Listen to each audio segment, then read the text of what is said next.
కానీ ఒకటి although your back dubbing serials ఆగిపోయాయి, కానీ ఇప్పటికి కూడా తెలుగు సీరియల్స్లో తెలుగు మొహాలు ఒకటో రెండో కనిపించి ఇతర భాషల యాక్టర్స్ని ఎక్కువ తీసుకోవడానికి కారణం ఏంటి? అంటే దీనికి చాలామందికి తెలియని విషయం స్వప్న ఏంటంటే, చాలామంది దీన్ని నెగిటివ్గా కూడా తీసుకుంటారు. నేను నేను యాక్చువల్గా ఈ విషయం గురించి నేను కన్నడ వాళ్ళతో కూడా మాట్లాడా, అక్కడ అసోసియేషన్ వాళ్ళతో కూడా మాట్లాడా. వాళ్ళు చెప్పేది ఏంటంటే, కన్నడలో మనకి ఇప్పుడు ఎలా అయితే ఇక్కడ స్టార్ మా మనకి జీ తెలుగు, అక్కడ జీ కన్నడ, స్టార్ సువర్ణ, ఉదయ, కలర్స్ ఈటీవీ కలర్స్ కన్నడ అయింది. అక్కడ ఒక ఉదయ తప్ప మిగతా అందరూ అక్కడ సింక్ సౌండ్లో పనిచేస్తారు. అంటే వితౌట్ ప్రాంప్టింగ్ హిందీ సీరియల్స్ లాగా సింక్ సౌండ్లో పనిచేస్తారు ప్రతి సీరియల్ వాళ్ళు, ఎక్సెప్ట్ ఉదయ సౌండ్ అంటే లైవ్ మైక్ పెట్టేసుకుని సీన్ మొత్తం బై హార్ట్ చేసి 3 కెమెరాలు పెట్టి సీన్ మొత్తం ఒకేసారి షూట్ చేసేస్తారు. ఓహో, లైక్ థియేటర్. కమల్ హాసన్ గారు హేరామ్ సినిమాకి ఈ ఫార్మాట్ వాడారు అప్పట్లో ఆయన. అంటే మళ్ళీ ఇంకా డబ్బింగ్ ఉండదు, what ever you do re recording track mix చేసి తోసడమే టెలికాస్ట్కి. ఒక ఉదయ టీవీ మాత్రమే అది ఫాలో అవ్వరు, ఎందుకంటే ఉదయ టీవీలో they get actors from different states. కన్నడలో తెలుగు నుంచి తీసుకెళ్ళరు, కానీ మలయాళం నుంచి కానీ ఎందుకు నాకు నిజంగా ఇప్పటిదాకా రీజన్ తెలియలా. బట్ కన్నడ వాళ్ళు చేయడానికి మాత్రం రీజన్ ఉంది. మనం కన్నడ బెంగళూరు వెళ్ళిపోవడానికి కారణం ఇది. సింక్ సౌండ్లో మనం చేయలేని, మనకు భాష రాదు కాబట్టి, మనకి భాష మీద పట్టు ఉండదు కాబట్టి చేయలేరు. అదొక మెయిన్ రీజన్ అబ్బా. స్వప్న, మనకి మామూలుగా తెలుగు టీవీ సీరియల్ షూటింగ్స్ ఎలా అవుతాయంటే, first week, third week, second week, fourth week అవుతాయి. అంటే కొన్ని సీరియల్స్ మాత్రం 1 to 15, 15 to 30 చేస్తారు. ఈ first week, third week, second week, fourth week చేయడం వల్ల, ఈ మధ్య ఒక ప్రొడ్యూసర్తో నేను మాట్లాడాను, నాన్ తెలుగు ఆర్టిస్ట్ అంటే తెలుగు కాకుండా పరభాష నటినట్లు ఎవరైతే ఇక్కడికి వచ్చి పనిచేస్తున్నారో వాళ్ళకి పర్ యాక్టర్ ప్రొడ్యూసర్కి ఖర్చు నెలకి ఈ first week, third week, second week, fourth week చేయడం వల్ల యావరేజ్గా 30 నుంచి 40 వేలు చొప్పున. అంటే అదే లోకల్ ఆర్టిస్ట్ని, తెలుగు ఆర్టిస్ట్ని పెట్టుకుంటే వాళ్ళకి 40 వేలు తగ్గుతాయిగా. 40 వేలు ఎలాగా అంటే వాళ్ళ అప్ అండ్ డౌన్ ఫ్లైట్, వాళ్ళ అకామిడేషను, వాళ్ళ భోజనాలు ఇవన్నీ కలుపుకుంటే. అంటే నేనేమంటానంటే, ఒక తెలుగు సీరియల్ స్టార్ట్ అయితే 10 మంది అందులో మెయిన్ ఆర్టిస్టులు ఉంటారనుకో, ఒక 7గురికి మన వాళ్ళకిచ్చి, తెలుగు వాళ్ళకిచ్చి, ఒక 3గురిని నాన్ తెలుగు ఆర్టిస్టులు పెట్టుకోండి. అది మీ చాయిస్, అది నిర్మాత చాయిస్, ఛానల్ చాయిస్. హీరోని తెచ్చుకుంటారా, హీరోయిన్ని తెచ్చుకుంటారా, లేకపోతే క్యారెక్టర్ ఆర్టిస్టులను తెచ్చుకుంటారా, 3. అప్పుడు ఏమవుతుందంటే ప్రొడ్యూసర్కి బర్డెన్ ఉండదు, మన వాళ్ళకు కూడా అవకాశాలు వచ్చినట్టు అవుతుంది. And second most important point Swapna, చాలామంది అర్థం చేసుకునే పాయింట్ ఏంటంటే, పరభాష నటుని కానీ తీసుకొచ్చి ఇక్కడ మనం అవకాశం ఇస్తున్నప్పుడు వాళ్ళకి భాష రాదు, వాళ్ళకి మన భావం తెలియదు. లొకేషన్లో ఏమవుతుందంటే, ఒక కొత్త ఆర్టిస్ట్ని, ఒక నాన్ తెలుగు ఆర్టిస్ట్ని తీసుకొచ్చి షూటింగ్ చేయడం వల్ల ఆ రోజు ప్రొడ్యూసర్ 6 సీన్లు చేయాలని షూటింగ్ పెట్టుకుంటే ఆ రోజు 3 సీన్లే అవుతున్నాయి. ఎందుకు అలా అవుతున్నాయంటే, ఫస్ట్ భాష రాదు, అవతల ఆయనకి కానీ ఆవిడకి కానీ భాష రాదు, వాళ్ళకి ఇంగ్లీష్లో సీన్ ఎక్స్ప్లెయిన్ చేయాలి, మళ్ళీ వాళ్ళకి అర్థం చెప్పాలి, చెప్పాక వాళ్ళు ప్రాంప్ట్ని తీసుకుని వాళ్ళు చెప్పాలి. ముఖ్యంగా మనకి ఈ సీరియల్లో టైట్ ఫాలో అవుతాం, క్లోజర్లో ఉంటాం కాబట్టి లిప్సింగ్ కరెక్ట్గా ఉండాలి. పాపం వాళ్ళు కష్టపడి నేర్చుకుని మన భాష రాకపోయినా వాళ్ళ లిప్సింగ్ ఇవ్వాలి తెలుగులో. సో దీని టైం టేకింగ్ ప్రాసెస్. దీనివల్ల ఏమవుతుంది, ప్రొడ్యూసర్కి రోజుకి 6 సీన్లు అవ్వాల్సిన ప్లేస్లో 2 సీన్లు, 3 సీన్లు అవుతున్నాయి. సో ఇవన్నీ తగ్గాలంటే నా ఆలోచన ఏంటంటే, సీరియల్కి 3గురిని తెచ్చుకోండి.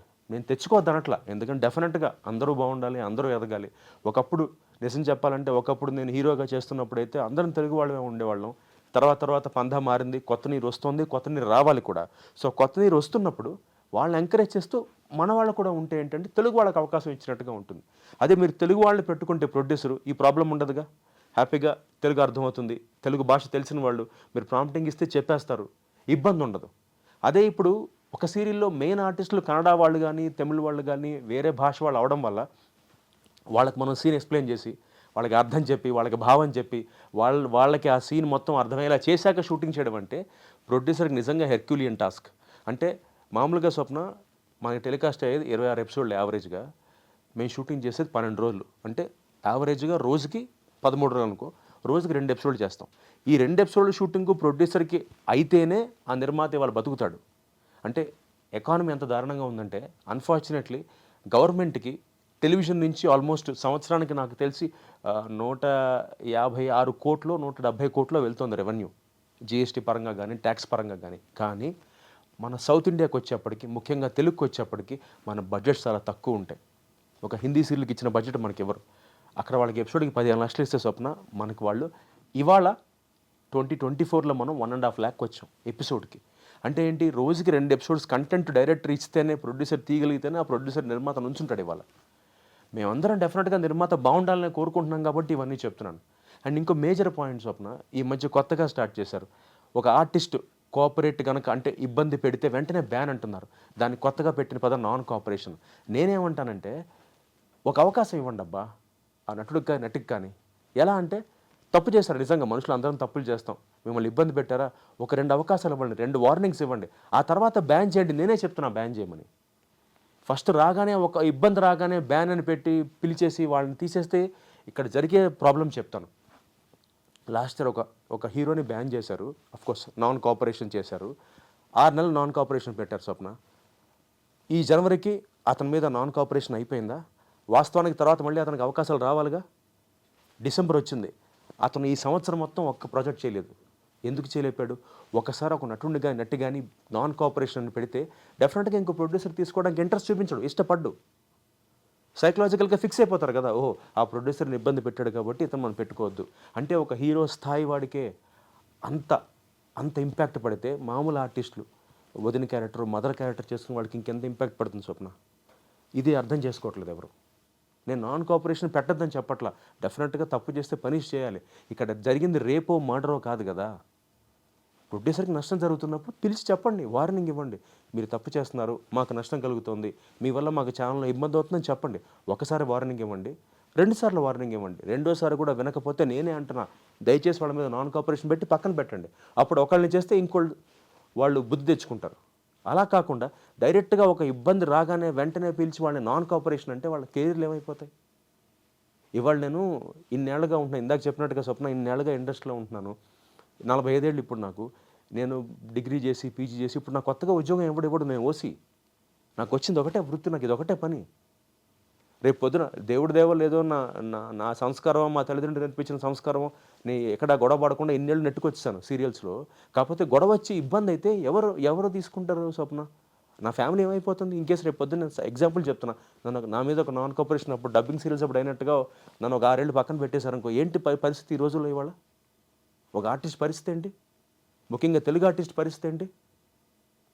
నమ్మో స్వప్న, మా ఏఐటీటీలో ఆల్మోస్ట్ మేము 890 to 900 మెంబర్స్ ఉన్నాం దీంట్లో. అందులో ఇవాళ నేను చాలా బాధగా చెప్తున్నా, 150 నుంచి 140 మందే పనిచేస్తున్నాం, మిగతా అందరూ ఖాళీగా ఉన్నారు. కొంతమంది చిట్టీలు వేసుకుంటున్నారు, కొంతమంది యూట్యూబ్లోకి వెళ్ళిపోయారు. ఎందుకు? వేషాలు లేవు.